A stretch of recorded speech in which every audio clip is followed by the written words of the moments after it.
বিএনপির বাঘা বাঘা নেতারা যা পারল না সেটাই করে দেখালেন ২৪-এর মাস্টারমাইন্ড হাসনাত আব্দুল্লাহ। এ কারণে কি তারেক রহমানের সবচেয়ে কাছের মানুষ এখন হাসনাত? সম্প্রতি জাতীয় সংসদে ঘটে গেছে একদম অবিশ্বাস্য এক ঘটনা। খোদ প্রধানমন্ত্রী নিজেদের দলের বড় বড় নেতাদের পুরোপুরি বাদ দিয়ে বিরাট এক ক্ষমতা তুলে দিয়েছেন বিরোধী দলের এই তরুণ নেতার হাতে। আর এই ঘটনাতেই যেন হিংসার আগুনে রীতিমতো পুড়ছেন বিএনপির অনেক সিনিয়র নেতা। সবার মনেই এখন একটাই প্রশ্ন ঘুরপাক খাচ্ছে, কি এমন জাদু করলেন হাসনাত? কেন এত বড় মেগা তদন্তের চাবি নিজের দলের কাউকে না দিয়ে সরাসরি হাসনাতের হাতে তুলে দিলেন তারেক রহমান? এটা কি শুধুই একটা সাধারণ তদন্ত, নাকি এর পেছনে লুকিয়ে আছে বড় কোনো রাজনৈতিক গেম প্ল্যান? আজকের এই বিশেষ প্রতিবেদনে ফাঁস করা হবে পর্দার আড়ালের এমন এক ভয়ঙ্কর সত্যি যা পুরো রাজনীতির হিসাব নিকাশ একেবারে পাল্টে দেবে। দেশের আইন বানানোর সবচেয়ে বড় জায়গা হলো আমাদের জাতীয় সংসদ। আর সেই পবিত্র জায়গার ভেতরে বসে যারা কোটি কোটি টাকার ধান্দাবাজি করছিল তাদের এবার রীতিমতো কপাল পুড়তে শুরু করেছে। গত ১৯ এপ্রিল দেশের এক নামকরা খবরের কাগজে ফাঁস হয়ে যায় সংসদের ভেতরের আসল চুরিদারির খবর। সেই খবরে একেবারে ডাহা প্রমাণ দিয়ে দেশের মানুষকে দেখানো হয় যে সংসদের কাজের জন্য কেনা ক্যামেরা, সাধারণ ব্যাগ এবং সামান্য কার্ড রিডারের মতো জিনিস কেনা হয়েছে বাজারের চেয়ে কয়েক গুণ বেশি দামে। পানির দামে কেনা জিনিস সোনার দামে দেখিয়ে কোটি কোটি টাকা নিজেদের পকেটে ভরেছে কিছু বড় মাপের চোর। স্পিকার যখন দেখলেন তার চোখের সামনেই এত বড় লুটপাট হচ্ছে, তখন তিনি আর চুপ করে বসে থাকলেন না। এই খবর বাইরে আসতেই সারা দেশে শুরু হয়ে গেল বিশাল তোলপাড়। মানুষ বলাবলি করতে লাগলো, এত বড় জায়গায় এত বড় চুরি কিভাবে হলো, কারা করলো এই কাজ? অবস্থা একেবারে হাতের বাইরে চলে যাচ্ছে দেখে মঙ্গলবার মানব সম্পদ শাখা ১ থেকে কড়া নির্দেশ আসে।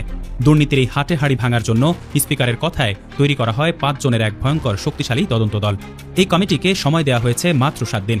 এই ৭ দিনের মধ্যেই তাদের মাঠে নেমে দুর্নীতির সব খবর বের করে রিপোর্ট জমা দিতে হবে। এই তদন্ত দলের প্রধান বা আহ্বায়ক করা হয়েছে সরকারি দলের বড় নেতা ও হুইপ ABM আশরাফ উদ্দিন নিজামকে। তিনি অনেক পুরনো নেতা। তার সাথে দলের সদস্য হিসেবে আরও রাখা হয়েছে লুৎফুল্লাহিল মাজেদ, মোহাম্মদ সাইফুল আলম এবং হুম্মাম কাদেরকে। এরা সবাই সরকারের খুব কাছের মানুষ। কিন্তু পুরো দেশবাসীকে অবাক করে দিয়ে এই দলের সবচেয়ে বড় জায়গায় বসানো হয়েছে তরুণদের প্রিয় নেতা এবং বিরোধী দলের সংসদ সদস্য হাসনাত আব্দুল্লাহকে। আর ঠিক এখান থেকেই শুরু হয়েছে রাজনীতির আসল চমক। তারেক সরকার কেন নিজেদের এত বড় বড় নেতা থাকতে বিরোধী দলের এই তরুণের উপর এত বড় ভরসা করল? রাজনীতিতে এমন ঘটনা এর আগে কেউ কখনো স্বপ্নেও ভাবেনি। অনেকেই বলাবলি করছেন এটা তারেক সাহেবের এক বিশাল গোপন চাল। হয়তো তিনি চাইছেন প্রশাসনের ভেতরে খাপটি মেরে থাকা চোরদের ঘায়েল করতে একজন একেবারে পরিষ্কার ইমেজের তরুণকে কাজে লাগাতে। জুলাই মাসের ছাত্র জনতার বড় আন্দোলনের পর থেকে হাসনাত সবার কাছে নিজের যে একটা ভালো জায়গা তৈরি করেছেন, তাতে তারেক রহমানও খুব ভালো করেই বুঝতে পেরেছেন এই ছেলেকে দিয়ে কাজ করালে কেউ টু শব্দ করার সাহস পাবে না। হাসনাতের এই সততার জোর আর মাথা উঁচু করে কথা বলার ক্ষমতাই তাকে আজ বিশাল জায়গায় বসিয়েছে। সবাই এখন তার দিকেই তাকিয়ে আছে। এদিকে বিরোধী দলের একজন নেতার এমন জাদুর মতো বড় জায়গায় চলে আসায় তারেকের দলের অনেক পুরনো নেতার মাথায় বাজ পড়েছে। বছরের পর বছর যারা রাজনীতি করে জীবন পার করেছেন, রাজপথে রোদ বৃষ্টিতে ভিজেছেন, তারা এখন নিজেদের কপাল নিজেরাই চাপড়াচ্ছেন। কেননা কালকের এক তরুণ নেতা এসে সরাসরি প্রধানমন্ত্রীর সবচেয়ে কাছের মানুষ হয়ে যাবে, আর তারা শুধু হা করে চেয়ে চেয়ে দেখবেন। এটা কিছুতেই হজম করতে পারছেন না অনেক নেতা। বিএনপি সরকারের ভেতরেই এখন চাপা রাগ আর ক্ষোভের আগুন জ্বলছে। অনেকেই মনে করছেন এটা তাদের জন্য অনেক বড় এক অপমান। দলের ভেতরে এত বড় বড় লোক থাকতে কেন বাইরের একজনকে এই বড় জায়গায় বসানো হলো, সেই চিন্তায় অনেকের ঘুম হারাম হয়ে গেছে। কেউ কেউ তো লজ্জায় মুখ লুকানোর জায়গা পাচ্ছেন না। কারণ হাসনাতের মতো একজন সাহসী তরুণ যখন দুর্নীতির কাগজ ঘাটবে, তখন অনেক বড় বড় চোরের আসল চেহারা বেরিয়ে আসতে পারে। এই আতঙ্কে চোরদের এখন গলা শুকিয়ে কাঠ। তারেক রহমান হয়তো দলের ভেতরের আবর্জনা পরিষ্কার করার জন্যই এই তরুণ নেতাকে মাঠে নামিয়ে আসল খেলাটা খেলছেন।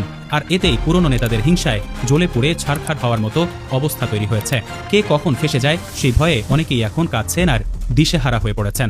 কবে কার হাতে হাঁড়ি ভেঙে যায় সেই ভয়ে অনেকের এখন রাতের ঘুম উড়ে গেছে।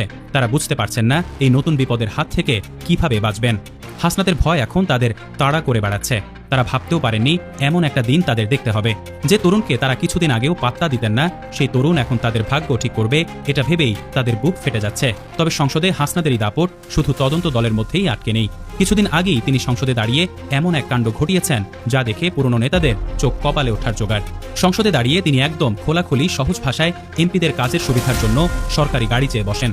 অন্যান্য নেতারা যেখানে ভান করে নিজেদের সাধু সাজার চেষ্টা করেন, সেখানে হাসনাত একদম জেদ ধরে সোজা যুক্তি দিয়ে বুঝিয়ে দিয়েছেন গাড়ি কোনো আরামের জিনিস নয়, বরং কাজের জন্য এটা খুব দরকারি একটা জিনিস। গাড়ি ছাড়া সাধারণ মানুষের কাছে গিয়ে কাজ করা অনেক কষ্টের, তাই কাজের জন্য এটা তার চাই। তার এই সাহসী আর শক্ত কথার পর সংসদে ট্রেজারি বেঞ্চে বসে থাকা স্বরাষ্ট্রমন্ত্রী একটুও রাগ না করে উল্টো মুচকি হাসেন। এই হাসির আসল কারণ নিয়ে রাজনীতির মাঠে অনেক কানাকানি শুরু হয়ে যায়। অনেকেই ভেবেছিলেন মন্ত্রী হয়তো তাকে নিয়ে মজা করছেন বা তাকে শায়েস্তা করার কথা ভাবছেন, কিন্তু ভেতরের আসল ঘটনা হলো এই হাসি ছিল এক বড় সম্মানের। স্বরাষ্ট্রমন্ত্রী নিজের অনেক দিনের রাজনীতির অভিজ্ঞতা থেকে খুব সহজেই বুঝতে পেরেছিলেন এই তরুণ ছেলেটির ভেতরে কতটা সাহস লুকিয়ে আছে। একজন সংসদ সদস্য হয়েও নিজের অভাবের কথা, অর্থাৎ নিজের কোনো গাড়ি না থাকার কথা পুরো দেশের সামনে এমন খোলামেলা স্বীকার করে নেওয়ার সৎ সাহস এখনকার সময়ে কেবলই হাসনাতেরই রয়েছে। এখানে কোনো মাস্তানি বা গায়ের জোরের ব্যাপার ছিল না, বরং ছিল একদম সহজ সরল সত্য কথা। আর এই সততার কাছেই যেন হার মেনেছে পুরনো দিনের সব হিসাব নিকাশ। স্বরাষ্ট্রমন্ত্রীর সেই হাসি আসলে হাসনাতের এই সত্য বলার প্রতি এক বিরাট সমর্থন আর সম্মানেরই প্রকাশ ছিল।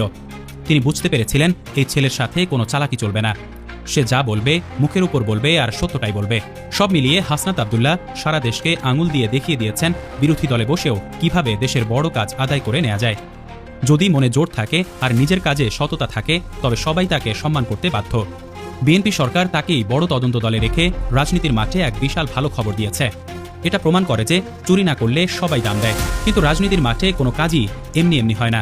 তারেক সাহেবের এই অবাক করা কাজের পেছনে কি শুধুই সততার দাম রয়েছে, নাকি হাসনাতকে নিয়ে তারেক সরকারের অন্য কোনো গভীর গোপন চাল রয়েছে? চোরদের উচিত শিক্ষা দেওয়ার নামে বিএনপি কি হাসনাতকে নিজেদের কোনো বিশেষ কাজে লাগাচ্ছে, বা নিজেদের কোনো স্বার্থ হাসিল করতে উঠে পড়ে লেগেছে, নাকি হাসনাত নিজেই তার আসল বুদ্ধি খাটিয়ে নিজের রাস্তা পরিষ্কার করছেন? তবে যাই হোক না কেন, সময় গেলেই রাজনীতির এই নতুন খেলার সব ভয়ঙ্কর সত্যি একে একে সবার সামনে চলে আসবে।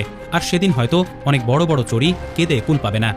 রাজনীতির এই নতুন খেলা আর তারেক হাসনাতের এই নতুন দোস্তি আগামী দিনে বাংলাদেশের রাজনীতিতে কোনো নতুন ঝড় তুলবে কিনা সেটাই এখন দেখার বিষয়।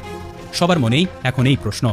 রাজনীতিতে কখন কি হয় তা আগে থেকে বলা খুবই কঠিন, তাই সব সময়ের জন্য চোখ কান খোলা রাখতে হবে। আগামী দিনে হয়তো আরও অনেক চমক অপেক্ষা করছে সবার জন্য।